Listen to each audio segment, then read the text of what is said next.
ଆଜିର କିଛି ଗୁରୁତ୍ୱପୂର୍ଣ୍ଣ ଅନୁଚିନ୍ତା ଭିଡ଼ିଓକୁ ସ୍କିପ୍ ନ କରି ଶେଷ ପର୍ଯ୍ୟନ୍ତ ଦେଖନ୍ତୁ। 1. ଜୀବନ ହେଉଛି ଗୋଟିଏ ଏମିତି ଗଣିତ ଯାହାକୁ କଷିବା ପାଇଁ ପ୍ରତିଦିନ ଓ ପ୍ରତି ମୁହୂର୍ତ୍ତରେ ନୂଆ ନୂଆ ସୂତ୍ରର ପ୍ରୟୋଗ କରିବା ପାଇଁ ପଡ଼େ। 2. ହଠାତ୍ ରାଗିଯାଇ କିଛି କରିବା ପୂର୍ବରୁ ଅନ୍ତତଃ ଥରେ ଭାବନ୍ତୁ, କାରଣ ପ୍ରତ୍ୟେକ ରାଗ ଜୀବନରୁ କିଛି ନା କିଛି ଛଡ଼େଇ ନିଏ। 3. ଜୀବନର ଶାନ୍ତିରେ ରହିବା ପାଇଁ 2ଟି ମାର୍ଗ। କ୍ଷମା କରିଦିଅ ତାଙ୍କୁ ଯାହାକୁ ତୁମେ ଭୁଲି ପାରିବ ନାହିଁ।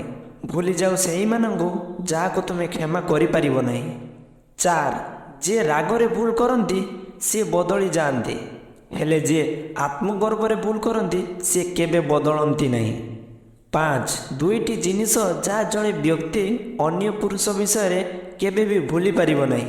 ଗୋଟିଏ ହାତରେ କରିଥିବା ସାହାଯ୍ୟ, 2ଟି ଶବ୍ଦ ସହିତ ମନରେ କରିଥିବା ଆଘାତ। 6. ପ୍ରଥମେ ନିଜକୁ ସଂସ୍କାର କର, ତାପରେ ସମାଜକୁ ସଂସ୍କାର କରିବେ। 7. କେବଳ ନିଜର ଚିନ୍ତାଧାରା ଦ୍ୱାରା ହିଁ ମନୁଷ୍ୟ ପ୍ରକୃତ ସୁଖ ପାଇଥାଏ। 8. ସମସ୍ତଙ୍କ ସହିତ ଖରାପ ରାସ୍ତାକୁ ଯିବା ଅପେକ୍ଷା ଏକୁଟିଆ ଭଲ ରାସ୍ତାକୁ ଯିବା ଭଲ। 9. ଯେଉଁମାନେ ଶାନ୍ତ ଅଛନ୍ତି ସେମାନେ କେବଳ ଜୀବନରେ କିଛି ହାସଲ କରିପାରିବେ। 10. ଆମର ଦୁଃଖର କାରଣ ପୁଅ କିମ୍ବା ବନ୍ଧୁ ନୁହେଁ, ଏହାର କାରଣ ହେଉଛି ଆମ ଭିତରେ ଥିବା ଅଜ୍ଞାନତା। 11. ଦେବ ମଣିଷ ଜାତି ଦ୍ୱାରା ନୁହେଁ ବରଂ ଗୁଣ ଦ୍ୱାରା ସମ୍ମାନିତ ହେବା ଉଚିତ। 12.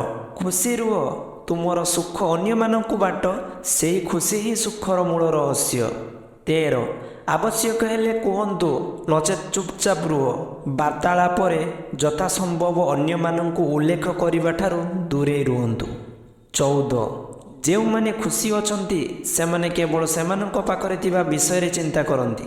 ଯେଉଁମାନେ ଖୁସିରେ ରହିପାରୁନାହାନ୍ତି ସେମାନେ କେବଳ ଯାହା ତାଙ୍କ ପାଖରେ ନାହିଁ ସେହି ବିଷୟରେ ଚିନ୍ତା କରନ୍ତି। 15. ଅନ୍ୟ ଜଣଙ୍କୁ ବୁଝିବାକୁ ହେଲେ ତୁମକୁ କ୍ଷମା କରିବାର ଗୁଣ ଥିବା ଆବଶ୍ୟକ।